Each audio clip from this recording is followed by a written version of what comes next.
But we're gonna proceed through because we're gonna get to our guest of honor. But I did want to say thank you all for sharing because again I know most of you in the room and I learned something new just from this piece. Right. So that's another reason why we do it. I also want to invoke a couple of people.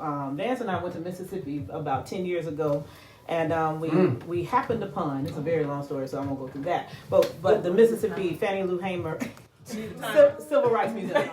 So we went through, all of us in here, you know, are working on things. We hear that we have all these endeavors and things we do in creative projects. And so we walked into this like magical experience of the Fannie Lou Hamer Civil Rights Museum in the middle of nowhere, Mississippi, and met Miss Sams. I don't know if anybody knows her in the museum field, but she's created the first civil rights museum in the state of Mississippi.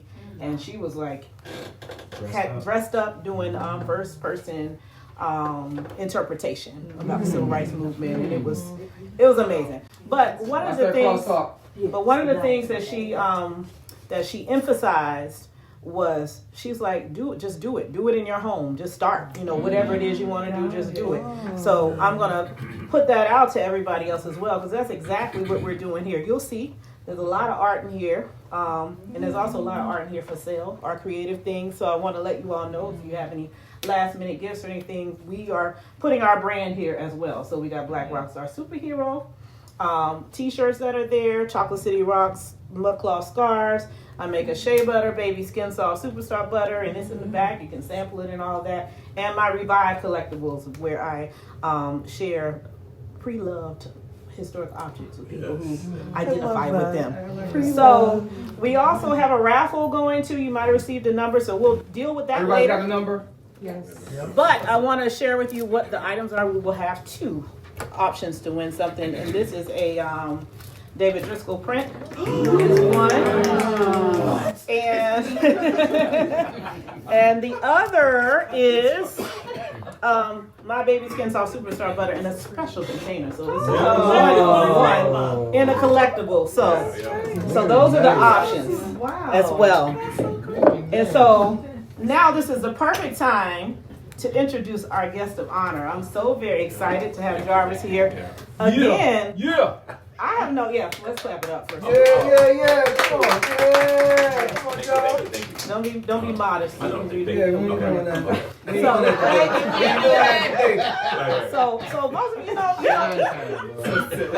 So most of you know Jarvis from his independent curatorial work for how many years have you been doing it now? My first show here was 2007. Okay. I moved here in 2002. Okay, and we're going to back up. Okay. So this is very interesting because this intersects exactly. I moved to DC like officially in 2002, and so I know Jarvis since then. I was an intern at the National Museum of American History, and so that's where we met. So I used to work at the American History Museum, and so I don't know how much he talks about that work. But we're going to talk about it today. We're going to talk about it today. But first, I want to get into your origin story. You are from California. So tell us a little bit about your growing up in California. Just basically. I'll make it quick. Yeah, very quick. Right. And how you ended up in DC. Sure. So Orange County, born and raised. Born in Orange, lived in Santa Ana mostly. Huntington Beach, all little cities. There are several cities making up Orange County, right? So started there, moved to LA in 92 for a job actually. Then started UCLA while I was there, did my last 2 years of undergrad at UCLA, and then left there in 2002. Got the job here, Smithsonian, American History. And long story short with that, I was here on a curatorial project actually with the Black Age Institute that was based in LA. They it was I think it was World's AIDS Day.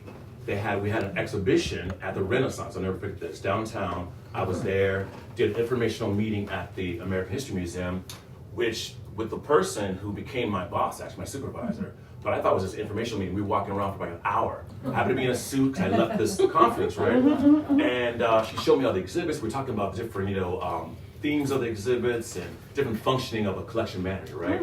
So I left, went about my business. It was a beautiful, I remember being February, but it was warm. I walked around the mall and went back to my hotel, had a message there to send her references. I was like, what? So what was the information to me became an interview. And so that fast forward that was February. I was offered the job in March. I accepted in April and moved in May. So it was like boom, boom, boom. That's amazing. And I packed up a friend's truck. She had returned to her stepdad in Florida. A buddy of mine drove cross country. I dropped her off in New York, drove down, started work the very next day. I got in Sunday evening, and I could do it back then. I was in my 20s still. Or I guess early 30s, maybe. Early 30s, yeah. And so I've been to the American History Museum since 2002 as a collection manager. So you said you were here on an art project. Yes. Initially, and you just had an information. Who did you meet with? I'm just curious. Oh, Ginger Duker, who? Okay, I didn't know her. Her and Frances Disposiri. I knew Frances. Yeah. I knew Frances. Okay. Who retired many years ago, but yeah. So see, I didn't even know that story. Yeah, she called her down actually to meet me. Okay. And they walked me around the whole museum for about an hour. Yeah. Okay. So yeah. So I want to talk to you about your museum work that I know you probably don't talk about. No, so I want to, it's important to establish that because you do independent curatorial work, but I want everybody in the room to know that you're a specialist. Like you do collections work. Yes. And so this That's man my right here, 95, yeah. that's right. He takes care of the objects and materials in America's attic, as they call it. Yes. And can you share a little bit about your work? Yeah, sure. And like the day-to-day or? Yeah, kind of your day-to-day and like what does that entail? And maybe even, it's not, collections are important. Without collections there would be no museums, right? But no one ever really knows that behind the scenes. That's really behind the scenes work. Yeah, for sure. So I wanted you to share a little bit about that and the significance, collections, care, and management, because we don't get into that. Yes, I'm back real quick too. Yeah. What started me on sort of the thinking about a career in the arts or arts management was a Getty internship I did. So I kind of skipped over that. So while at UCLA in summer 94, I was urged by a professor of mine, English professor of mine, to apply. And it was for, underrepresented minority students, undergrads. Those words you can't use no more. Yeah, right. So I did that, and I didn't think I was going to get it because I had no museum background before, but I got it, and I had no idea even about it until she brought it up to me, right? So I did that for a summer, and then interviewing with the staff there at the Grunewald Center, that's where I worked at UCLA. Then it was called Arm and Hammer Museum. Now I think it's the Hammer. Hammer. Just Hammer. Yeah. So anyway, again, trying to make that brief. Interviewed, got that. Worked with the Grunewald Center with their move from campus to the Hammer Museum. So we're moving 30,000 prints and drawings, which made up their collection, to the new facility at the Hammer Museum. So that, and then during that internship, interviewing with curators, art preparators, registrar, which I had no idea what that meant. Collection manager, which she was sort of the director / collection manager of this print collection, right? And education people. Okay. So I kind of got an idea of like what these different positions did at the museum. So that was sort of the beginning of that seed. And then I went on and doing something totally different, business management, and then worked at the Calgary African American Museum, which came out of, because of that Getty internship, I got that reference and it opened doors for me. So I encourage folks, young folks, even older folks who can do internships at an institution or an organization they want to work in, they want to get that experience in. So I know that opened that door for me to do that. So so fast forward to American History Now, collection managing. Sort of a day-to-day for me is overseeing, creating and shipping photography of collections for researchers, for other curators, for artists that are doing research for a project. Donors' families come in and want to look at the objects also. So we're opening up crates for them. A grandfather invented the machine that we have. The granddaughter and their kids want to come and see it. So we've had family reunions come and look at this one, like 30 people on a bus come in and look at this one object that the grandfather had. I didn't even know that happened. Yeah, so this was something I didn't know. God, that was probably at this point over 10 years ago. So you open. So how does that? So you're offsite. So I'm offsite. So it's in an Suitland, offsite Maryland, location. where my facility is. I was at the museum my first 2 years, so that was trust. which I think made that process of getting hired so quick. Because federal can take a long time. So my 2 years, So so I'm out there. Silverhill, St. Barnabas, So I've been there since 2004. Oh wow. So thankfully, a colleague left to move to Florida. He was federal. I was able to apply for his job, got his job. And it happened a lot. That happened to me. I feel blessed. A lot quicker than just that's for a lot of people. Sometimes it takes years people are trust before they get a federal job. So mine was after 2 years, right? And then my supervisor Ginger left, and I was able to segue out to offsite then. Okay. And I've been out there ever since.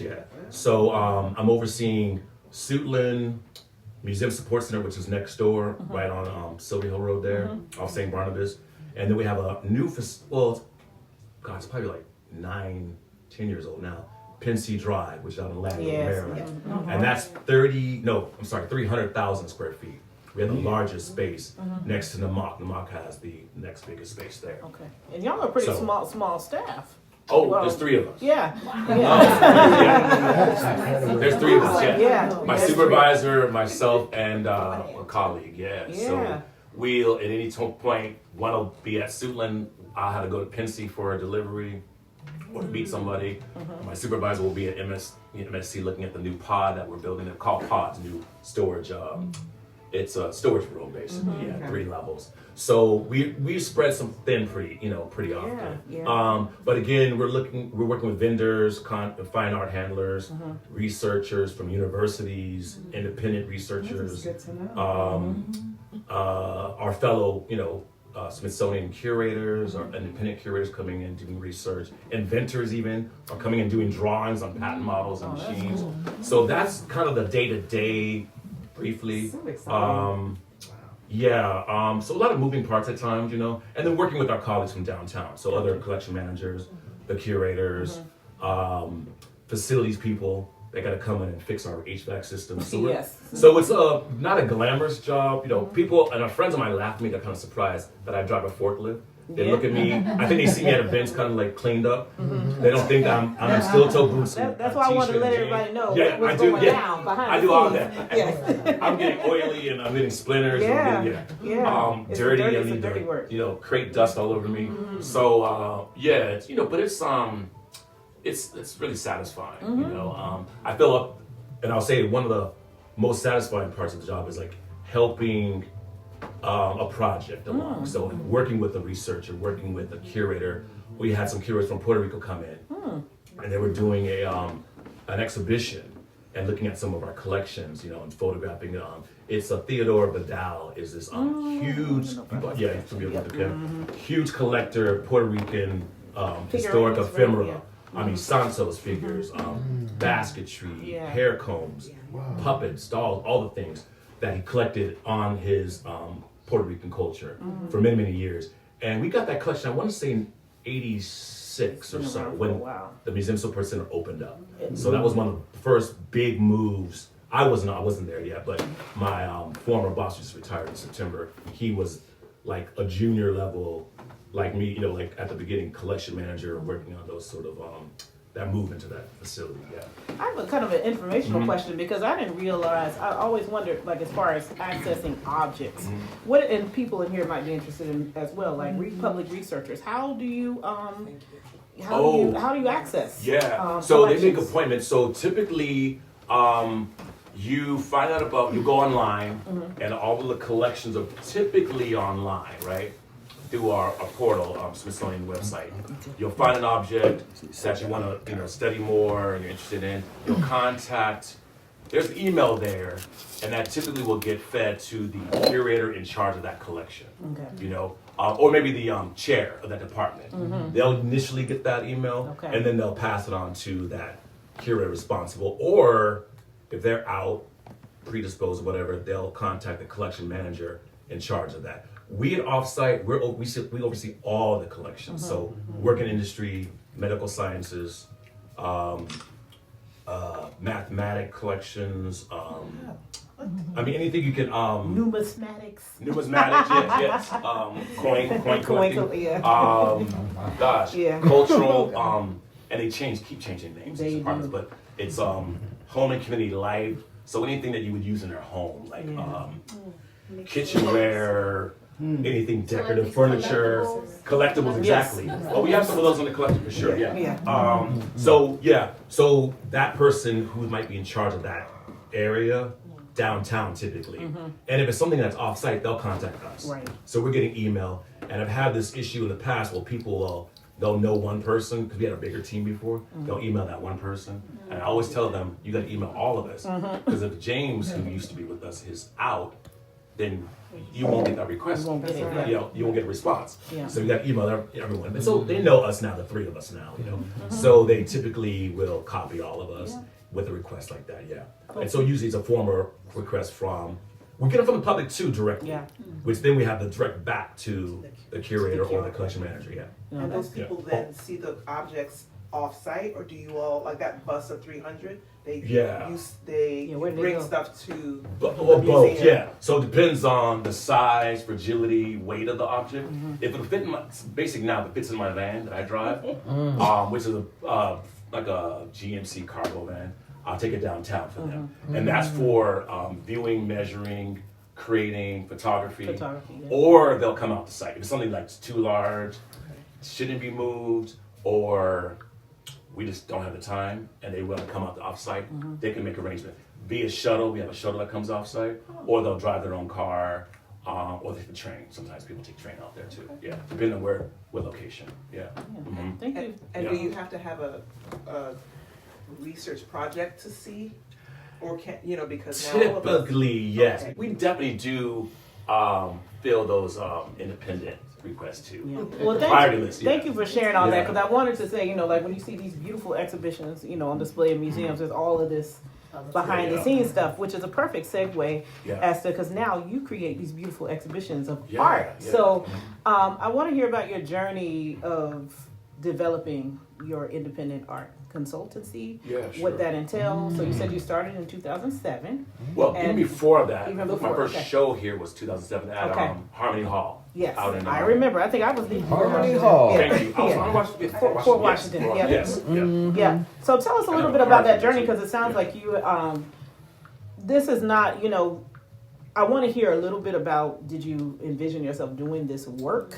Growing up, like how did you get to this point? So this is a 2-part, and then share how did you make the decision to be official and do this, for real. Yeah, I'll try to make this sort of concise and kind of story. I'm so interested. Yeah, it's I think it was let me back up till I was a child. Yes, Flipping let's go through back there. my encyclopedia set my dad gave me. Yeah, I like So that. I've always been a visual person, right? I've always loved furniture design, car design, fine art, statue, sculpture, all the things, right?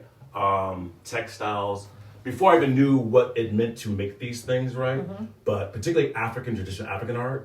I remember, and I thought about this morning, I want to make sure I got the name right. A Kota mask, which I remember calling Kota, but I think it's more formally now. That's my people. Kota from Gabon, yes. That's my people. That's my So my people. uncle had this mask in his house. I remember going up for dinner. I must have been like 10, 11 years old, and being fascinated by this mask, right? So I've always loved these artifacts and art from the diaspora, right? Or Mexican ceramics even, right? Or Egyptian art was really big for me too, growing up, pouring through books, and reading mythology and everything, being really fascinated by Greek statuary alongside the Egyptian, paintings and sculpture, right?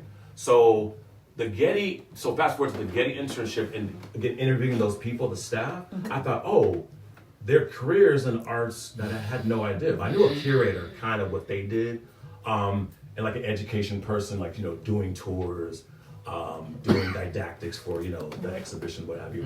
But getting a better sense, sitting down with these people in the one-on-one conversation we were having, right? And then going to the collection meetings. So that was part of my internship, going to the collection department meetings when they were looking for acquisition, considering what to acquire, right? Or what to de-accession, get rid of, right? That's important. So that was a spark, I think, and then, but I kind of, pushed it aside, worked at a business benefit firm, doing accounting, which was not at all me. The money was good, and then I got the call from the registrar, Jude Talley, who now is at NAMOC. It's so funny, this full circle. He's now from LA, here in DC, the head registrar there.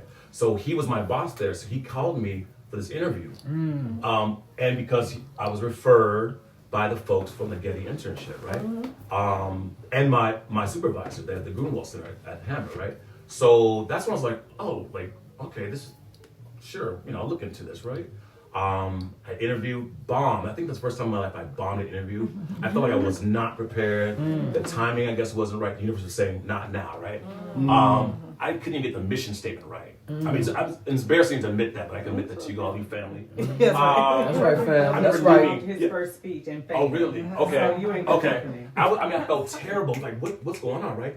2 months later, though, he calls me again.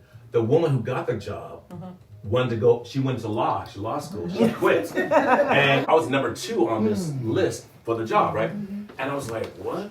And I was like, I'm gonna do it, right? I'm like, I'm gonna go for it. I went in, totally prepared. I'm studying, I'm reading books. I knew the mission statement backwards and forward, right? They didn't ask me any of that, right? And I remember the first interview, it was a line of people, a whole panel of people looking at me. I'm at the table by myself. It was so intimidating. Yeah. The next time it was the deputy director and Drew, the registrar. So anyway, got through that, got an offer a week later, and I had to go tell my boss I was quitting. So I took a pay cut, considerable pay cut, to go into the arts now as assistant registrar at the California African American Museum. So I did that for 2 years. It was a state job.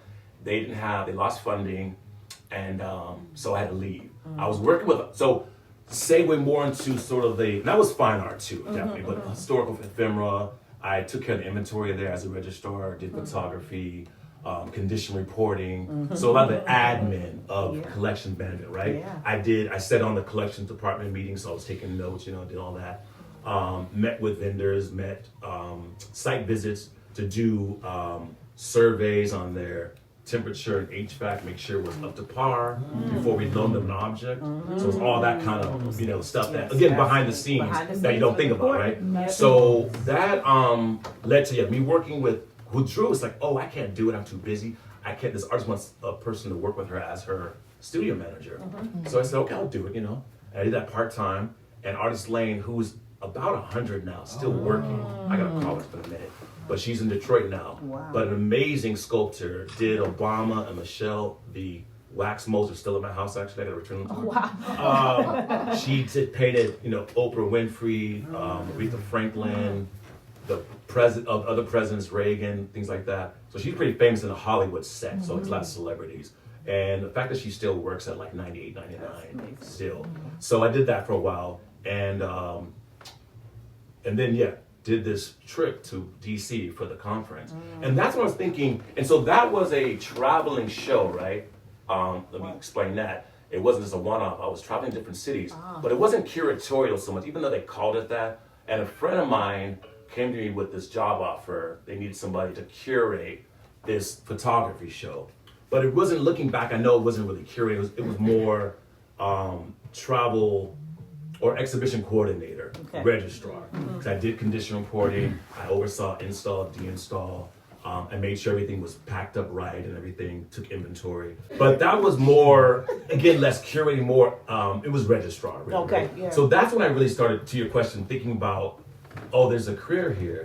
And then my first big show was, on Harmony Hall. It was a show on a black abstract artist, and that was 2007. And so that's, I think, really was a springboard for me. Like, oh, okay, I can do this curating, thinking about thematic shows, getting offers from different organizations, and really word of mouth. I told the group of teams last weekend at the Nicholson Project.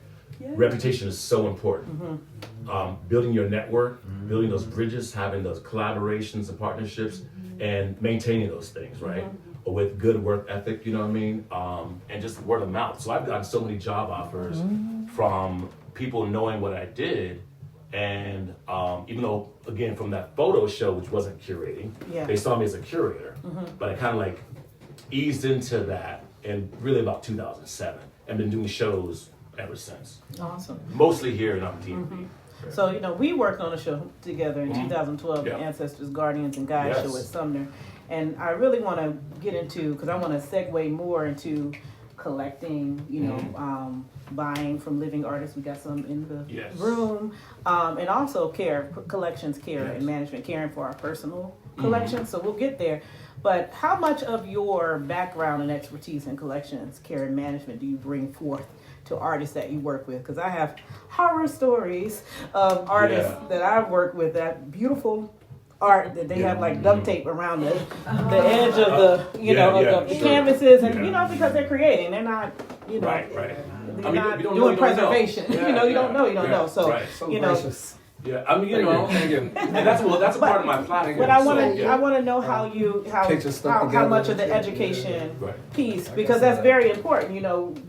You are creating these beautiful works. We want to preserve them as long as possible. Sure. And so what I learned interviewing folks at the Getty Internship and working there, right, with these Picasso and Daumier and Renoir prints, right, one of a kind original pieces, like valid pieces. Got some of that instruction there, right? And then also, of course, at Calgraphic American Museum, working there as a registrar, learning through workshops and just the experience of working with, the registrar, learning how to, I remember, real quick, I'll tell this story. It was my first week on the job there. These photographs came from a South African photographer. We were doing a show on Soweto on apartheid at the museum. And these pieces came framed in glass, which you should never travel glass, number one. And this was a learning experience. Again, this is my first week on the job. Right. I'm unwrapping them in our workshop area, and they're paper, butcher block paper, and they're glass, and these large format, photographs, and they're busted. Some are actually cracked. Some have cut into the glass is cut into the print. So I'm like, oh my God, I just never experienced that before, right? So I'm freaking out. I get Drew and show him and everything. And that was just a tough lesson. Like right there, number one, never ship things like in glass, right? Never. So that's something I definitely let artists know. All my works at my own house is in plexi, any exhibition we do. Sometimes there may be like safety glass used that it breaks a certain way, but typically you want to travel things with bubble, tissue, all the things you have at your disposal. I think this museum it came from just didn't have the budget. They didn't have the resources, right? Yeah. And so they had what they had, and had brown, butcher block paper wrapping and tape, just like Scotch tape, right? And that was like, lesson 101 right there, like how not to ship things, right? So, and then of course now at American History Museum over the years, knowing different materials, different plastics used, and the longevity of certain plastics, right? You don't want to leave something in bubble forever, because you're literally going to have the impression of the acid, right? The encircles on the glass, or on the plexi, so you don't do that. That's short term, right?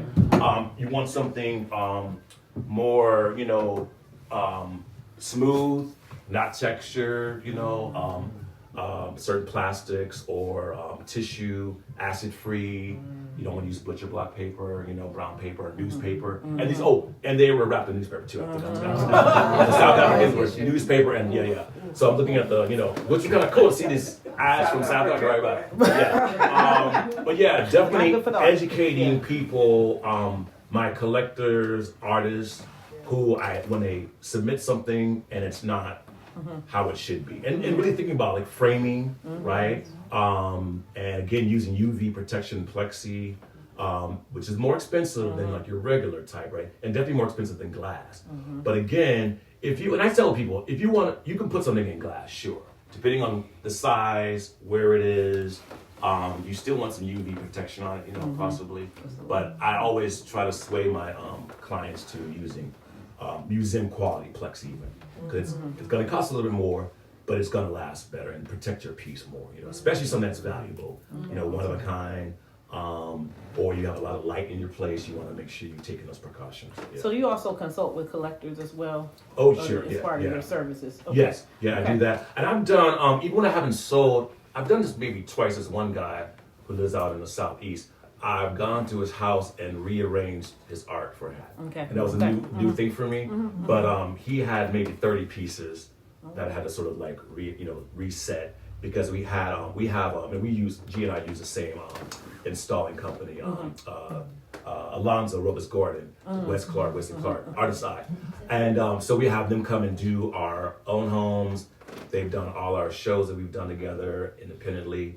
And they've done for clients too. So this guy I referred Alonzo to him, so we had him coming in the next day to actually hang the work. Yeah, that's awesome. yeah. So I do that also. Yeah. Okay. You said you had gone into this person's house and rearranged the Yes. collection. Mhm. Was it based on like maybe protecting it from light, or just in terms of a thematic rearrangement? Both or actually. what? Yeah. Sight lines. I think about lighting, sizing. You know, even the place where it is. So I wouldn't put something Looking around like. unframed and fragile in the kitchen, right? You know what I mean? Say 'Cause, that you know, again, you wouldn't do I what? wouldn't put something unframed and like fragile, maybe Yeah. too textured in the kitchen, right? Oh, You I have see, the yeah. fumes and things. Okay. So you want to make sure things are framed in that, area.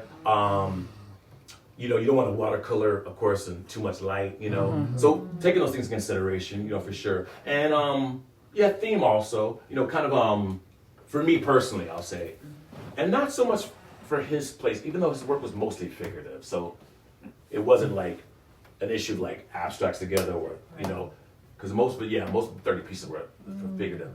For me personally, I don't like figures in my bedroom.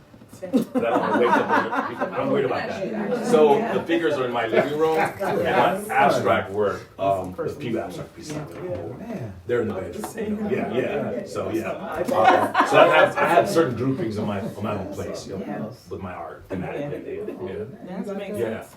Well, can you share with some of the materials that you brought? So you have some Oh, yeah. examples of So of these shows are and things just you've some done? of the I can pass these around. Flyers from different shows that I've done independently. I've done also with Gia, my co-curator here. And Jarvis also brought Oh. a piece of artwork for sale too. That's on the back table as well. So it's on the back. And this I'll speak a little briefly about. One Figures of in your bedroom. apart from exhibitions, I do sort of the not to say one-off projects. It could be one-off projects. This was Art in the Vine, and this was I did it for 2 years. Yeah. I love that show. Yeah, that thank you. Massachusetts? I did it 2018 and 2019. This one's from 2019. I went the first time to observe, just to kind of hang out and support 2017. And then they saw me chatting up the collectors that were there, sort of the booth. We had like a tent. And Sheldon Scott, a good friend of mine, is a performance artist here. He's like, called me, he's like, Jarvis, Jessica Stafford Davis, who was the founder, organizer of the fair, Art Divine. She's like, he's like, she wants you on the sales team. I'm like, okay. So 2018, I went as a sales team, and did it again in 2019. Yeah, so I can pass that around. She stopped doing it in 2020 with the pandemic, but thankfully, myself and two other curator friends of mine, Adrian Ferguson of Art of Noise, and Dr. Lauren Davidson, curator, collector.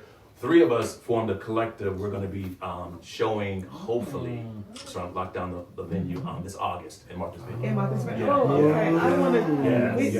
I want to. I'm kind of hooked now. I love Martha's Vineyard going, so I want to go every year now. And I've been gone since 19. And I was trying to figure out why they stopped, but I think it's just the pandemic. Yeah, Okay. she just stopped doing it. We, we're hoping she would, revisit it. But I brought it up a few times, through Sheldon. 'Cause Sheldon was basically the director in a way of it. She was the founder, but he was kind of the director, and there were a team of three of us on the sales team. And I loved that. I was just like hustling, making sales. We had our on-site sell right there, cashier would ring you right up. We ship it later to the people. A lot of people were on island still. We would deliver to them before we left. A lot of times we had to take back to New York or Boston or DC or That It was great. installation was just Yeah. amazing. Oh, thank you so much. Yeah. Check it out. It was a lot of fun. So it was a lot of work, but a lot of fun. And we did it for like three days typically, and then we deinstall. And we go to Menimsha, which is the place everyone goes for the sunset, and we kind of just chill out, Nice. moonshine, just, celebrate a little very bit. nice. Yeah, it was a good time. Yeah. So I gotta, hopefully this August we'll Not do. hopefully, stop saying that. No, no, right. This We're gonna August, do it you're right. be We're there. gonna do it. Yes. Thank you, Kim. Manifest. This That's August, right. yes, we'll do it again, and it'll be a continual. Once we do this debut, we'll want to do it. Keep it going. And August is the time that most people go. And that's when the film festival is. Yeah, exactly. Yeah. And we would always miss that because we get there the day before it ended, and we had like set up, so we always missed the film festival. Yeah. So this August, we're gonna get there early to overlap that a bit more. Yeah, that's the plan. You'll get more Yeah. participation. And I got a couple other exhibitions in the works now. Some solo shows. looking at venues here in the area. And want to do another thing, I don't know if you want to jump the gun, but get to future projects Yes, I was just on a national, international stage, really, is to do more exchange. So share a little. Yeah. So again, let's expand out. We're going to have time for questions in a minute, but we're getting kind of near the end here. Okay. And so I would like to roll that way. What is your expansive vision for what you're doing and some things that are in the works or things that you're planning or anticipating doing? Yeah, so I'm working right now with a South African. No, I'm sorry. He's in South Africa. He's in Zimbabwe, but in South Africa now in Johannesburg. So I'm working with him from there. Actually, he's there now on showcasing some of his collection that's here in DC.